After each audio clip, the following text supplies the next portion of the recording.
Então hoje nós vamos falar sobre aneurismas e sobre dissecção aórtica, tá?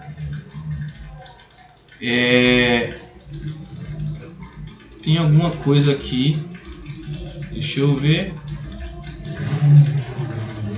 Certo, aneurismas e dissecção aórtica. Ah, beleza, entendi.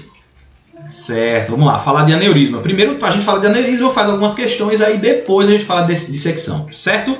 Então o que é aneurisma? Aneurisma é aquela dilatação permanente aí que aumenta aí maior ou igual a 50% do diâmetro da artéria, né?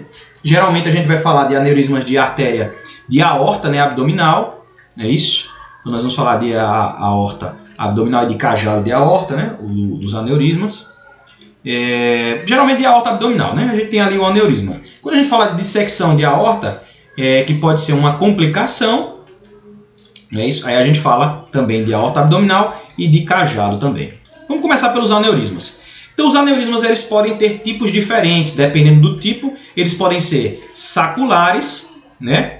Pode ser aquela dilatação mais redondinha. Eles podem ser fusiformes, quando eles pegam uma extensão maior do vaso, né, dando os aneurismas fusiformes. Então eles têm uma dilatação um pouquinho maior, né, uma dilatação mais difusa. E eu tenho os aneurismas que são dissecantes também, que eles fazem a rotura da camada interna da artéria, certo? A gente tem esses três tipos aí na aorta abdominal. Geralmente, quanto maior for a idade do paciente, maior vai ser o risco de apresentar esses aneurismas, né? Principalmente, aí, o mais comum, mais frequente de todos, são os aneurismas que são degenerativos, tá? Os aneurismas degenerativos são os principais tipos que acontecem por aterosclerose. É por isso que quanto maior é o paciente, mais idoso é o paciente, maior vai ser o risco de apresentar aneurisma. E outro fator de risco também vai ser o fato de ter o sexo masculino, que também vai apresentar mais risco de apresentar a aterosclerose e de apresentar o aneurisma. Então, pacientes maiores de 55 anos, geralmente homens,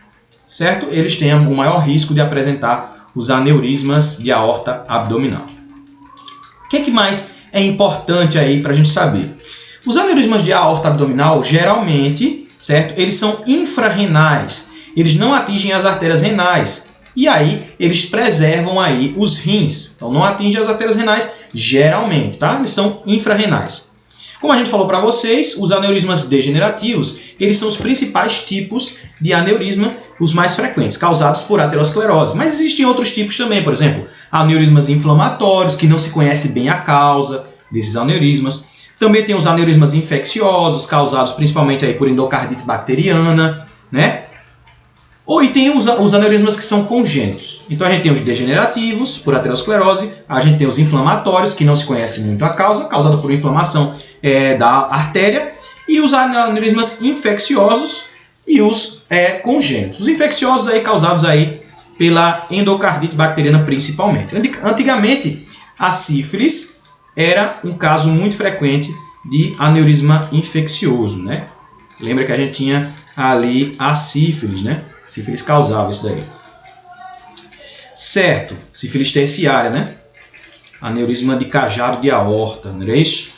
Era isso. Mas hoje em dia, como a sífilis terciária ela já não é muito rara de você observar, né? Porque existe o tratamento precoce e o tratamento é simples com penicilina, então é muito difícil de encontrar a sífilis terciária.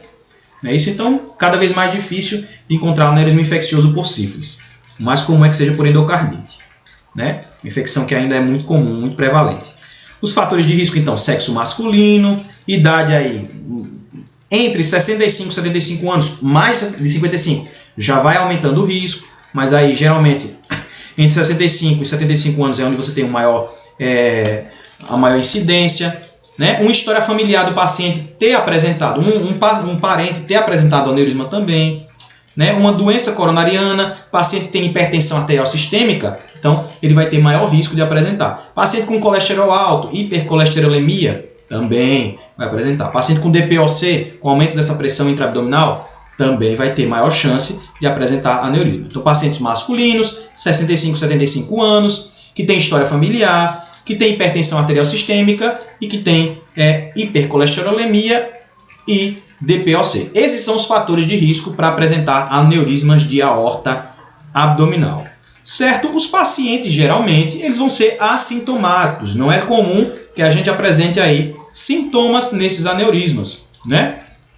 No caso de haver sintomatologia, esse paciente ele vai apresentar um quadro clássico, tá? Nas questões, eu sei que na vida real não é comum que a gente encontre essas tríadas e esses quadros clássicos, mas nas questões ainda é comum que a gente encontre. Eles colocam essas tríadas para que a gente não tenha dúvida, certo? Então a tríada clássica é a dor abdominal ou lombar, né? Esse paciente tem a dor abdominal ou lombar, e tem a hipotensão e uma massa pulsátil. Massa pulsátil, dor abdominal e a hipotensão. Vão ser a tríada, o quadro clínico clássico, essa tríada aí. Vai apresentar-se mais ou menos em 30% dos pacientes. Mas outros sintomas que podem apresentar, então esse paciente ele pode ter,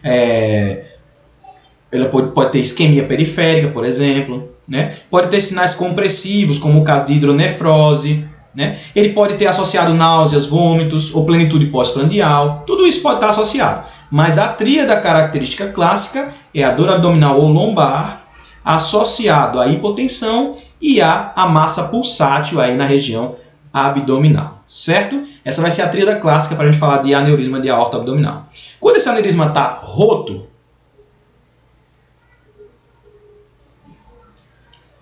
aneurisma abdominal. Então, qual é a tríada clássica? A tríada é a massa pulsátil, a dor abdominal ou lombar e mais a hipotensão, tá? Dor abdominal ou lombar, hipotensão e a massa pulsátil no abdômen, certo? São as três coisas que ele vai falar na questão, aí para você não ter dúvida, certo? Beleza. O que mais? Esse paciente vai, logicamente, ele vai ter fatores de risco também, né? O paciente vai dizer que ele é dislipêmico, né? Outras coisas podem estar associadas, certo? Beleza. O que vai ser, então, o aneurisma roto? Quando esse aneurisma se rompe, o que vai causar? Vai causar choque hipovolêmico, né?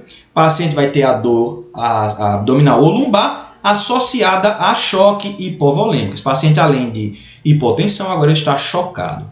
Não é isso? Então, é isso daí. É logicamente que esses pacientes que têm fatores de risco, que têm maior risco, a gente vai ter que fazer algum tipo de triagem, né? Não podemos deixar esses pacientes que têm tantos fatores de risco sem aí um exame de triagem. Então, para aqueles pacientes que são homens maiores de 50 anos, a gente pede aí como triagem para o aneurisma de aorta a ultrassonografia de abdômen, certo?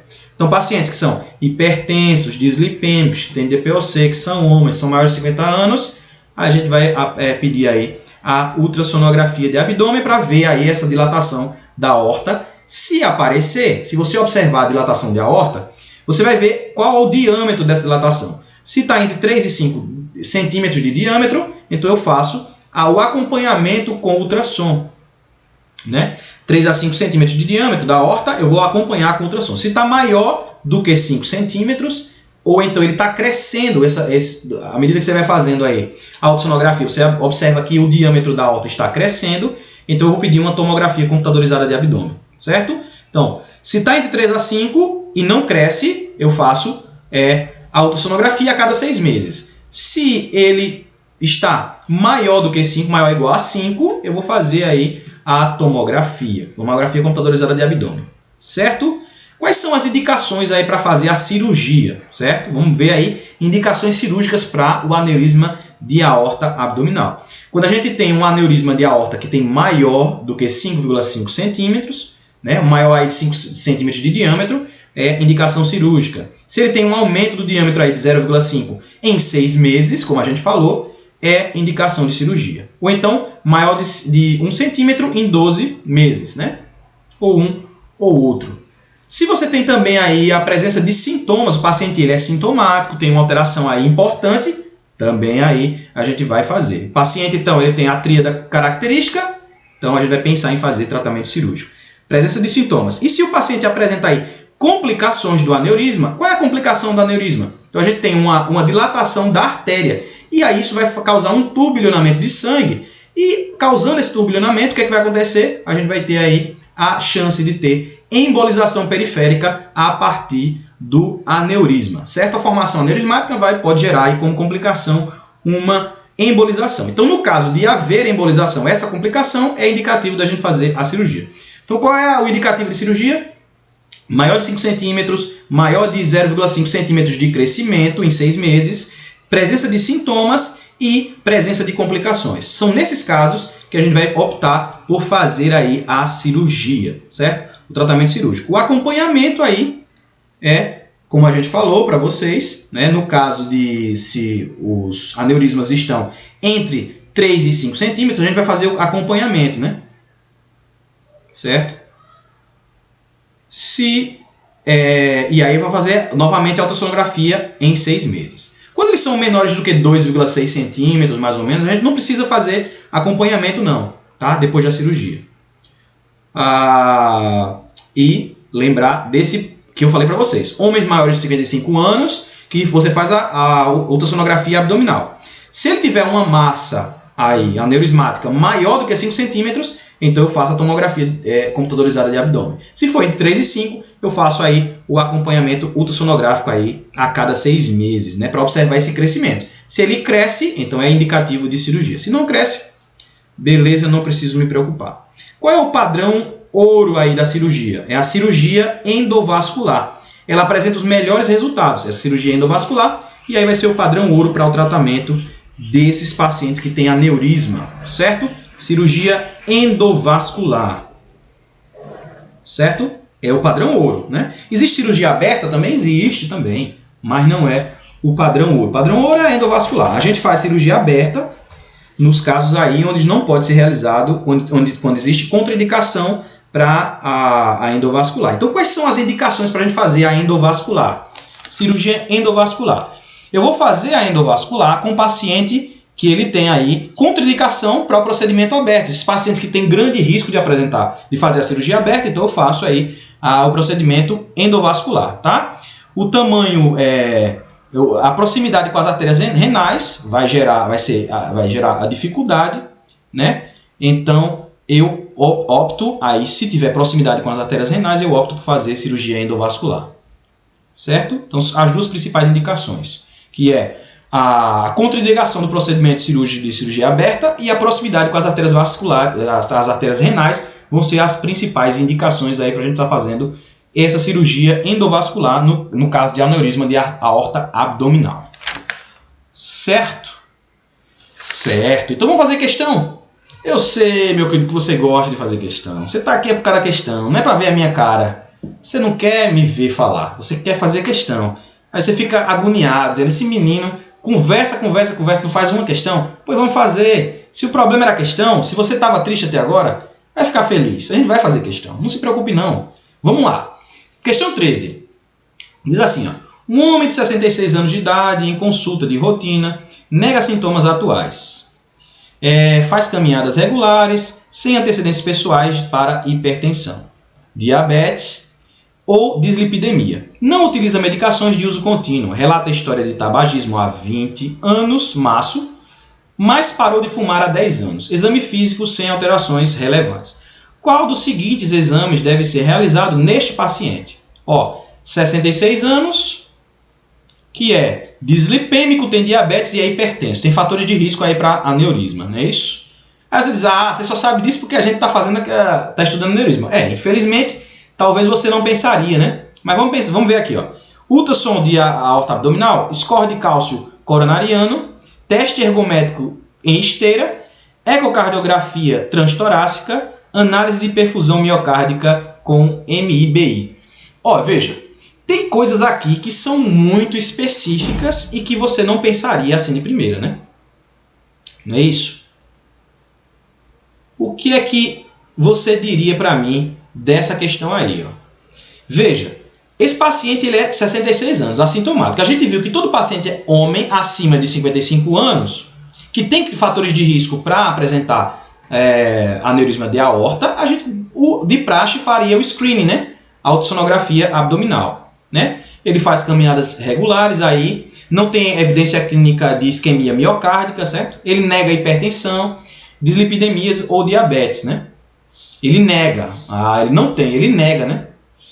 Esse paciente nega sintomas atuais, faz caminhadas regulares e aí, sem antecedentes pessoais de hipertensão, diabetes ou dislipidemia, né? Não utiliza medicações.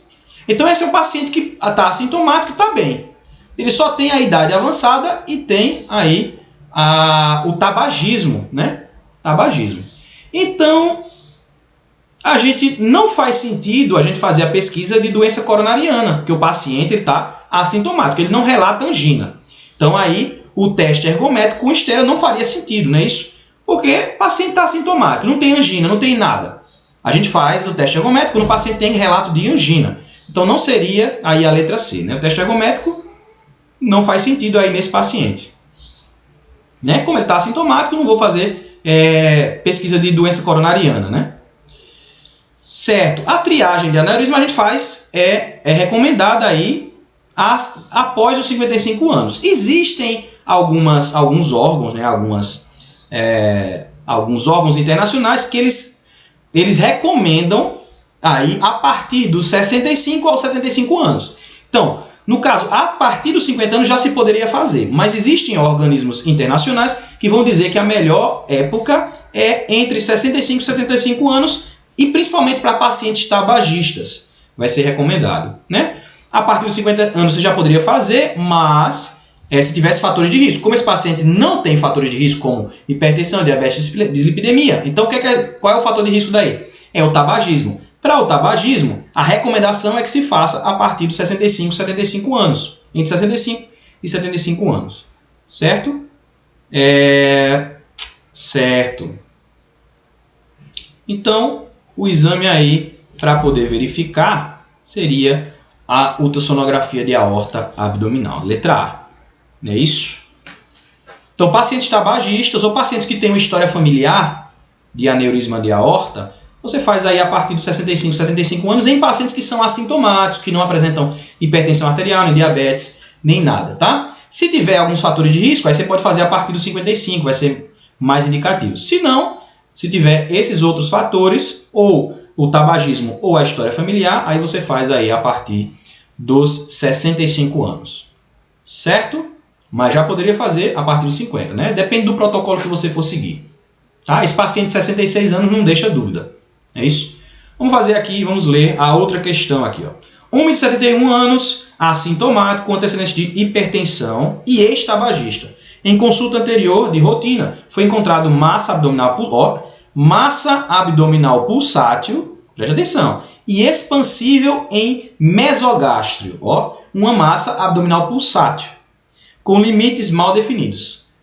Após realização da ultrassom de abdômen, o paciente retorna com laudo mostrando aneurisma fusiforme, que é aquele mais difuso, né, de maior tamanho, de aorta abdominal infrarrenal, que é o mais comum, né, degenerativo, infrarrenal, 4 centímetros de diâmetro e 8 centímetros de extensão. Qual é a melhor conduta diante deste achado? Letra A. Encaminhar para angiotomografia de aorta e agendar retorno ambulatorial em 1 semana. Letra B. Encaminhar ao hospital de referência em caráter de urgência. Letra C. Encaminhar para ultrassom de aorta abdominal para uma nova consulta em 6 meses. E letra D. Encaminhar para angiorressonância de aorta com nova consulta em 3 meses. E aí? O que você faz com esse paciente de 71 anos que foi diagnosticado já com aneurisma de aorta e que ele tem aí a infrarrenal de 4 centímetros de diâmetro e 8 centímetros de extensão? Qual vai ser a sua conduta? Você vai fazer a angiotomografia de aorta, né? Você vai encaminhar para o hospital de referência, para catéter de urgência, encaminhar para ultrassonografia de aorta abdominal para nova consulta em 6 meses, ou então encaminhar para angiorressonância. O que você vai fazer nesse paciente? A gente falou, não tem nem graça. Rapaz, meu Deus do céu, a gente falou. Se tem aí, ó, o negócio é o diâmetro. Se eu tenho um diâmetro entre 3 e 5 centímetros, eu vou fazer o quê? Eu vou fazer uma nova ultrassonografia em 6 meses. Resposta letra C. Tá vendo aí? Fácil demais. Chega a dar gosto de fazer a questão, quando é tão fácil assim. A gente fez a 37, fazer agora a 26. Questão 26, ó. Homem de 72 anos com diagnóstico de aneurisma de aorta abdominal iniciou um quadro súbito de dor e de tumefacção dos podáctilos. especialmente na porção distal dos membros. Foi pensado em quadro de ateroembolia, que é uma das complicações do aneurisma, não é isso? Diante desta hipótese diagnóstica, faria parte das alterações esperadas a presença de, letra A, isquemia digital e cristais de colesterol na biópsia cutânea, letra B, pulsos pediosos impalpáveis e trombo oclusivo na artéria poplítea, letra C, paralisia de membros inferiores e perda da sensibilidade ao exame clínico, letra D, palidez dos dedos e exame patológico com células gigantes no subcutâneo. E letra E, hipotermia dos pés e placa aterosclerótica obstrutiva de artérias tibiais comuns. E aí? O que é que você vai achar? O que é que vai ser característico para você achar aí nesse paciente? Letra A, letra B, letra C, letra D ou letra E? Lembrando que a gente vai falando das coisas e vai complementando. Essa questão aí, ó, Universidade Federal do Rio de Janeiro, essa daí já foi mais difícil, né? Certo? Mas eu tenho uma explicação que você vai aceitar, tá? Você não se preocupe não que você vai aceitar a minha explicação. Certo? E aí? O que é que você marcaria? Talvez você não tenha pensado, mas o que é que você marcaria aí?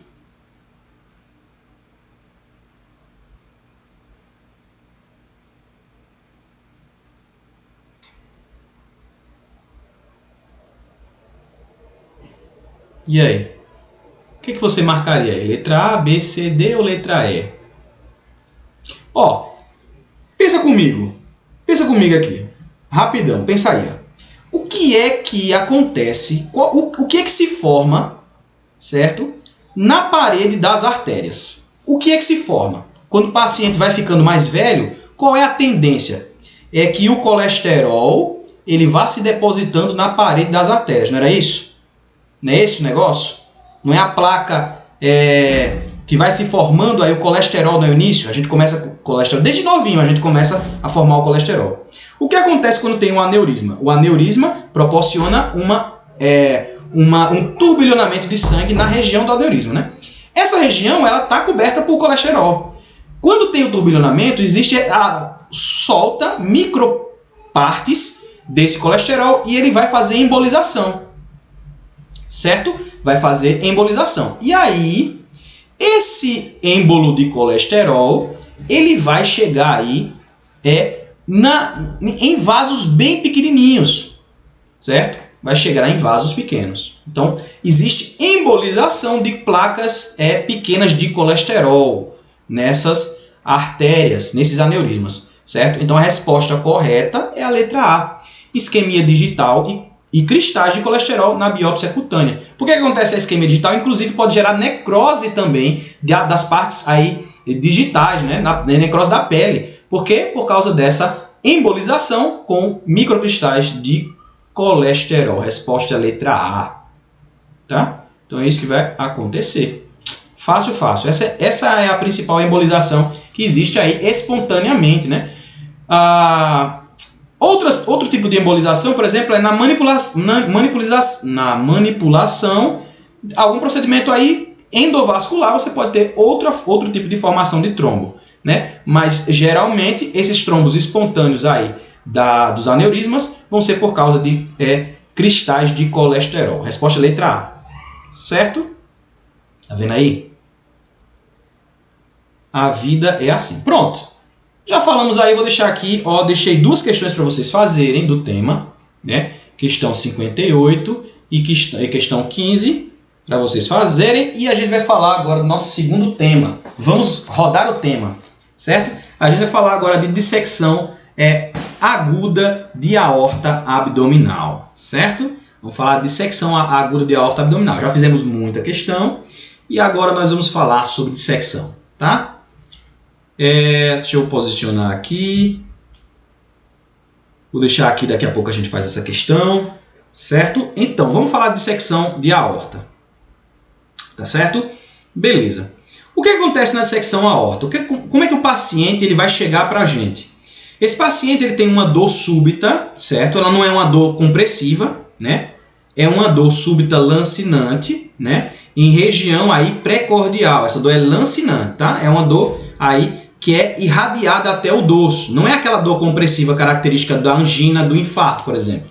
É uma dor lancinante, tá? Essa dor aí que está rasgando. Porque o que é a dissecção? É quando rasga a parede do vaso. Então existe aí um descolamento da parede sem a ruptura do vaso, certo? Não existe a ruptura. E aí vai fazendo cada vez mais, aí rasgando a artéria por dentro, né? Isso é a dissecção de aorta, né? Essa dissecção aguda de aorta, ela tem uma incidência aí muito maior nos pacientes mais idosos, né? E aí, o que acontece é a ruptura da íntima, né? O sangue ele vai passando pelo vaso e vai rompendo aí, separando aí essa íntima, certo? E aí, quando acontece isso, existe uma estimulação da região nervosa do vaso que vai gerar essa dor, né? Certo? Então, pode ser feito essa dissecção por causa do aneurisma como complicação, ou então por causa de uma placa de ateroma, também pode ser uma complicação. Essa fisiopatologia ela não se entende completamente, né?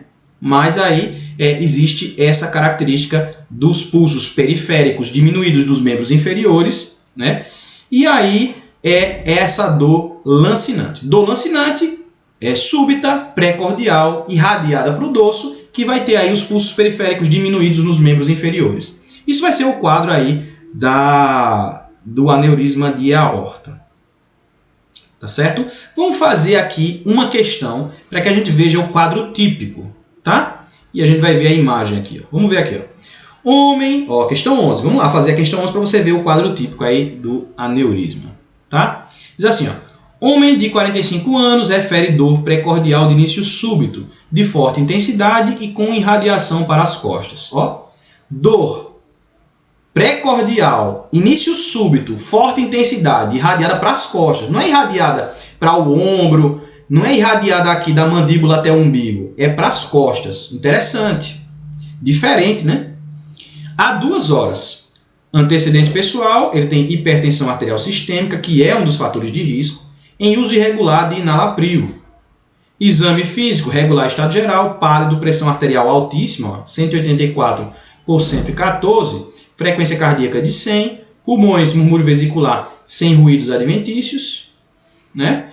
E coração, bulhas rítmicas normofonéticas sem sopros. Pulso femoral esquerdo diminuído. Ó, veja, o pulso dos membros inferiores ele está diminuído. Então tem o pulso femoral diminuído, esquerdo, né? Quadro característico. Dor súbita, pré-cordial, que irradia para o dorso e tem os pulsos dos membros inferiores diminuídos. Certo? Ele fez a tomografia aqui. No caso, ele fez pulso femoral. Sobre... cadê? Eletrocardiograma, sobrecarga do ventrículo esquerdo. Tomografia de tórax. Ó, vamos ver aqui o que é que aparece nessa tomografia de tórax. O que é que a gente tem aqui na tomografia. Vamos ver aí essa tomografia de tórax. Observe aí. Vê se você está vendo alguma coisa aí. Tá? Vê se tem alguma coisa que chama a tua atenção. Ó, a gente tem aqui a aorta e tem essa imagenzinha aqui que não existe. Na normalidade não existe. O que é isso daqui? Isso aqui é o duplo lúmen aórtico. Eu tenho 2 lúmens, né? Duplo lúmen aórtico. Sinal característico de dissecção de aorta, tá? Então, eu tenho aí duplo lúmen, né? Quando eu vejo o eletrocardiograma, eu vejo sobrecarga do ventrículo esquerdo, que é característico também do aneurisma de aorta, da dissecção de aorta, e vejo aí esse duplo lúmen aqui na imagem, tá? E ele quer saber aí, a conduta o que é que você vai fazer? Letra A, cirurgia de emergência. Letra B, punção de Marfan. Letra C, tratamento conservador. Letra D, cateterismo cardíaco. Qual vai ser a conduta? Qual é a conduta nesse caso aí, desse aneurisma? Certo? Conduta. O que a gente vai fazer aí no aneurisma? A nossa conduta ela vai depender da gravidade, né, e da localização. Não tanto da gravidade, mas da localização. Certo? A gente tem aí diferentes tipos anatômicos, a classificação anatômica desses aneurismas. Das aneurismas não, da dissecção de aorta. Certo? Na dissecção de aorta, então eu tenho, para a gente diferenciar aí de forma cirúrgica, eu tenho duas classificações. Tá? Eu tenho a classificação de Stanford, que vai ser a que a gente vai utilizar para poder fazer a classificação de Stanford vai ser utilizada para poder fazer esse tratamento, certo? Quando eu tenho a Stanford, eu vou dividir em dois tipos, no tipo A e no tipo B. O tipo A é o que acomete a aorta ascendente, que aí é o que a gente está vendo, né?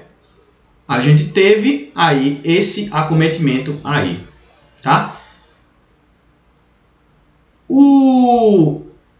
Quando acomete a aorta ascendente, o tratamento é cirúrgico de emergência. Quando ele não acomete a aorta ascendente, o tratamento então ele pode ser clínico inicialmente. Se for em aorta abdominal, eu posso fazer o tratamento clínico inicial. Se for em aorta ascendente, então se acometer a aorta ascendente, então o tratamento é cirúrgico de emergência. Tratamento clínico inicial, ele vai ser o controle da pressão arterial. A gente tem que fazer o controle da pressão arterial inicialmente. Tá? Esse é o tratamento clínico inicial. No caso desse paciente, a conduta aqui vai ser a cirurgia de emergência, letra A. Né? Conduta, cirurgia de emergência, letra A. Certo? Se for de aorta abdominal, não acometer a aorta ascendente, a gente faz aí pode fazer o tratamento inicial com redução da frequência cardíaca. Certo? Vamos ver aqui outra questão. Paciente, 57 anos, hipertenso, obeso, tabagista e sedentário. É admitido na unidade de terapia intensiva com história de dor torácica, sudorese, taquicardia e hipotensão arterial a 30 minutos. O eletrocardiograma revelou bloqueio de ramo esquerdo de grau avançado com supra de segmento ST de 1 milímetro de V1 a V6. E a radiografia de tórax mostrou provável alargamento do mediastino superior. Realizou a tomografia computadorizada de tórax.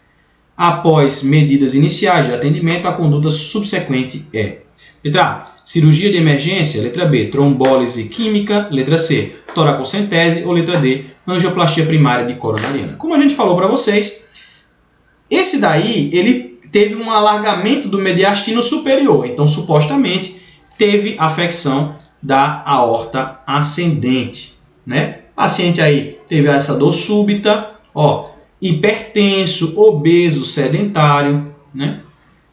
Que teve aí hipotensão arterial, não é isso? Bloqueio de ramo esquerdo. Ele tem o supra do segmento ST de 1 milímetro, de V1 a V6.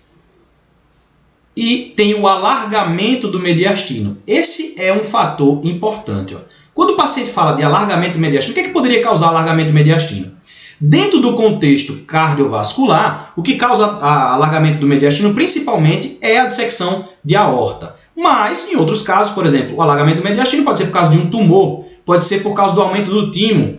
Então, em outros contextos. Nesse contexto cardiovascular, a gente vai pensar em alargamento do mediastino por causa de dissecção de aorta. Então, a conduta, como a gente já falou, seria a cirurgia de emergência. Porque ele disse aqui, já fez as medidas iniciais de atendimento e ele quer saber a conduta, que seria cirurgia de emergência. Tá? Vamos ver mais uma. Diz assim, homem, 36 anos, queixa-se de dor torácica há 2 horas. De início abrupto, de forte intensidade, com irradiação para o dorso, característico até o talo. Baixa acuidade visual, secundária à subluxação do cristalino. Exame físico, peso 78 kg, estatura 1,98 m, pressão arterial de 180 por 100, em membro superior esquerdo e 150 por 90 em membro superior direito.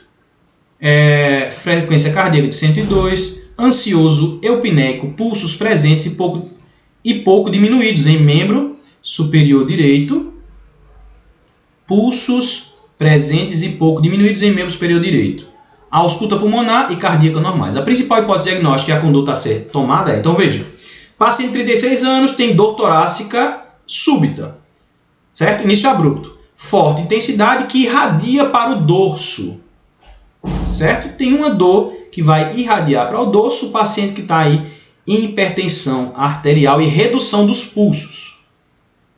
Não é isso? O que eu vou pensar? Vamos ver as opções aqui que a gente tem. Ó, letra A, dissecção de aorta, solicitar ecocardiograma transtorácico e iniciar o controle pressórico com nifedipina de ação rápida. Letra B, dissecção de aorta, controle pressórico com beta-bloqueador e nitroprusiato de sódio. Letra C, infarto do miocárdio de parede anterior, solicitar angiocoronariografia. Letra D, infarto do miocárdio de parede inferior, iniciar trombólise com streptokinase. Letra E, angina instável, solicitar cineangiocoronariografia. Certo, como é que vai ser aí a angina? Se eu tenho um paciente que é homem com 36 anos, a angina não é o meu principal diagnóstico. O que causa angina? Causa a placa de ateroma, né? Aterosclerose. Isso acontece em pacientes mais idosos ou mais velhos, né? Acima dos 45 anos a gente pode até pensar, né? Gente, para outra coisa, teria que ter as 3 características da dor anginosa, né? Uma dor ali que inicia por causa do esforço físico, que melhora com o repouso, o uso de nitratos, né? Que tem uma duração menos de 20 minutos. Né? Eu pensaria em dor anginosa em angina estável. Então, angina estável já não seria. A angina instável, ele teria que dizer que os marcadores de necrose cardíacos eles estão negativos. Ele não fala em nenhum momento sobre os marcadores de necrose. Para saber se tem infarto, ele teria que dar ou eletrocardiograma, teria que ter um supra-ST, ou então teria que mostrar aí para a gente que o paciente tem os marcadores de necrose. Então, infarto, angina instável, a gente não pode dizer. Então, o mais provável é que seja dissecção de aorta. E essa irradiação é muito característica da dissecção de aorta. Irradiação para o dorso, uma dor abrupta. Né? Poderia ser infarto? Poderia, maior de 1 hora, mas ele teria que dar mais características para a gente dizer que é infarto, certo? Para dizer infarto, eu tinha que ter mais características. Certo? Então, beleza. Mais provável que seja dissecção de aorta. Agora, o que eu vou fazer com esse paciente? O que eu vou solicitar? Ecocardiograma transtorácico, iniciar controle pressórico nifedipina. O controle pressórico para o paciente de dissecção, a gente faz com nifedipina? Não. A gente não usa a nifedipina. Não vou usar bloqueantes cálcicos de primeira opção. A minha primeira opção no controle da pressão arterial são os beta-bloqueadores. A gente vai fazer o controle da pressão arterial com os beta-bloqueadores e vasodilatadores. Esse vai ser o meu início, né? Na fase aguda, eu faço redução da pressão arterial, certo? E faço analgesia também, não é isso? Então ele quer saber aí como é que eu faço. Agora eu também seria de praxe aí eu pedir também o ecocardiograma transtorácico, tá? Mas como ele aparece na letra A junto com a nifedipina, que não seria o primeiro fármaco que a gente vai utilizar, então a letra A está errada, tá? O mais correto seria a letra B, dissecção de aorta e controle pressórico com beta-bloqueador e nitroprusiato de sódio, que é justamente o vasodilatador, tá? São esses 2 fármacos que a gente utiliza aí para poder fazer o controle da pressão arterial, tá? A gente tem uma emergência hipertensiva, lembra? Emergência hipertensiva, dissecção aguda da aorta, por isso que a gente faz o controle com nitroprusiato de sódio, né? É o fármaco que a gente utiliza endovenoso para controlar isso daí. E o beta-bloqueador associado. Certo? No caso de dissecção aguda de aorta. Certo? Então, a resposta é letra B. Não é isso? Olha, foi bom, não foi não? Fácil ou difícil? Essa daqui vou deixar para vocês, porque é parecida com a anterior. Não vou fazer mais questão, não abuso mais vocês. Quero saber se vocês gostaram, tá? Sempre gosto de saber o feedback de vocês, aí se vocês entenderam, se ficou tudo claro. Se vocês querem perguntar alguma coisa, fique à vontade agora para você fazer as suas perguntas. A gente tem um tempo aí de live ainda. Você quer fazer alguma pergunta? Você entendeu tudo direitinho? Então, fique à vontade aí para colocar aí nos comentários, certo? Qualquer coisa pode me mandar pergunta também depois. Eu até gosto, porque eu gosto que vocês mandam pergunta porque me obriga a poder estudar também, né? Então eu gosto muito de pergunta. Pode mandar, fica à vontade. Certo? Então até a nossa próxima live. Gosto muito, viu? Gostei muito do tema, um tema muito bom, muito simples. Vimos 2 temas importantes aí para a prova do Revalida. E aí a gente se vê na nossa próxima live. Amanhã ao meio-dia, certo? Amanhã ao meio-dia nós nos reencontramos. Essa live vai estar disponível no YouTube daqui a pouco, mais tarde, né, à noite. Então se você quer observar mais alguma coisa que você perdeu aí no decorrer do tempo, então vai estar lá no YouTube, certo? Tchauzinho para vocês, uma boa noite e até a próxima live amanhã às 12 horas. Tchauzinho. Para você que está no YouTube, meu querido, não esquece de curtir e compartilhar esse vídeo, deixar aqui o seu comentário, de se inscrever no canal e também ativar as notificações. Porque quando você ativa as notificações, você recebe diretamente os vídeos aí. Se você não quiser assistir, deixa para lá, mas você recebe o vídeo. Então pode ser que você queira assistir. A gente vai fazer muito vídeo de questão, de muita coisa. Então se quiser, ativa as notificações aí, porque ajuda muito na divulgação dos vídeos e você vai receber diretamente o vídeo. Ninguém vai precisar lhe avisar, porque o próprio YouTube vai lhe avisar, certo? Muito obrigado aí por ter assistido. Até o próximo vídeo, até a próxima live. Tchauzinho para você.